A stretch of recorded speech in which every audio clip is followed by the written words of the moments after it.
Have you ever had a perfect photo ruined by something unexpected? Imagine spending a fortune on having your portrait painted, only to discover the artist deliberately added a fly on your head.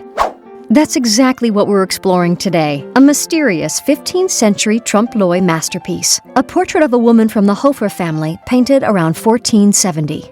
This isn't just any portrait, clearly. In an age when being immortalized in paint was a rare privilege reserved for the wealthy elite, this painting represents a fascinating intersection of art, wealth, humor, and deception. The lady stares out at us across 5 centuries, dressed in her finest clothes, adorned with jewels, and yet, there it is, a fly, perched delicately on her elaborate white headdress. What could explain this curious addition? A joke? A mistake? A symbolic message of death? Could a demonstration of artistic skill so remarkable that it continues to captivate and deceive viewers for half a millennium be a prank?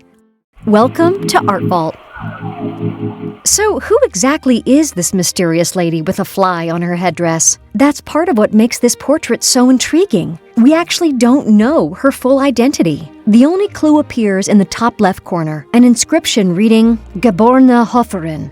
This tells us she was born into the Hofer family. But unfortunately, Hofer was an extremely common surname in southwestern Germany during this period, like finding a portrait today inscribed Borna Jones. What we can discern comes from the painting itself. She appears to be a young woman of considerable wealth and social standing. Her smooth complexion suggests youth, while her composed demeanor reflects maturity. Every detail of her appearance communicates status. The black brocade of her dress isn't just any fabric. It's an expensive woven material with intricate patterns that only the wealthy could afford. Notice the fur lining at her neck and cuffs? That's another clear signal of luxury.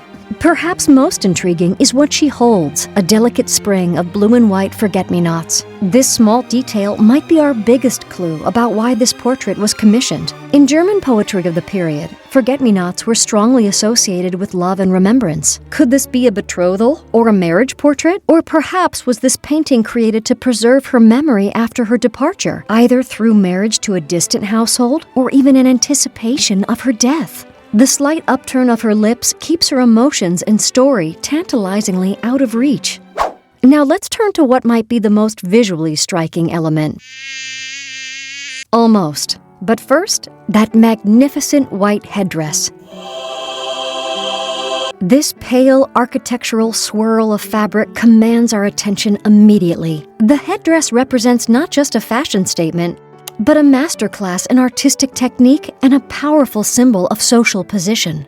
Creating this effect was no small feat. Painting white on white presents one of the greatest challenges in art. How do you create light, shadow, depth, and volume when working with essentially one color? Our unknown artist has risen magnificently to this challenge, carefully manipulating subtle shades to produce sharp corners, dramatic folds, and sweeping curves. Every stitch along the edges has been meticulously depicted. Even the tiny pins that would have secured this elaborate construction are visible, complete with their minute shadows. The headdress also speaks volumes about the woman's wealth. Maintaining such immaculate white fabric in the 15th century would have required considerable resources, servants to launder, starch, and carefully arrange it. White was particularly difficult to keep clean in an age of candlelight, wood fires, limited washing techniques, and no OxyClean. The spotless fabric announces that its wearer lives a life of privilege, far removed from the practical concerns of ordinary people. And yet, perched upon this stunning display of wealth and artistic achievement is something utterly unexpected: a fly. This deliberate addition transforms the portrait from a simple status symbol into something far more intriguing. So, we finally arrived at our central mystery. Why on earth would an artist place a fly on this elegant woman's pristine white headdress? The answer actually reveals something profound. The fly is actually an artistic joke, a clever visual trick known as trompe-l'oeil, which means deceive the eye in French. The artist included this hyper-realistic insect to showcase their extraordinary skill and to play with the boundaries between art and reality. When viewers first encountered this painting in the 15th century, they might have instinctively reached out to swat away what appeared to be a real fly, only to discover they'd been fooled by the artist's brush. But this trick operates on multiple levels. First, there's the idea that the fly itself has been deceived, landing on what it perceives as a real headdress rather than a painted one. Then, there's us, the viewers, tricked into believing, even if just for a split second, that we're seeing an actual fly rather than paint strokes. In that moment of surprise, the artist achieves something remarkable, breaking through the boundary between the painted world and the real one, especially in 1470.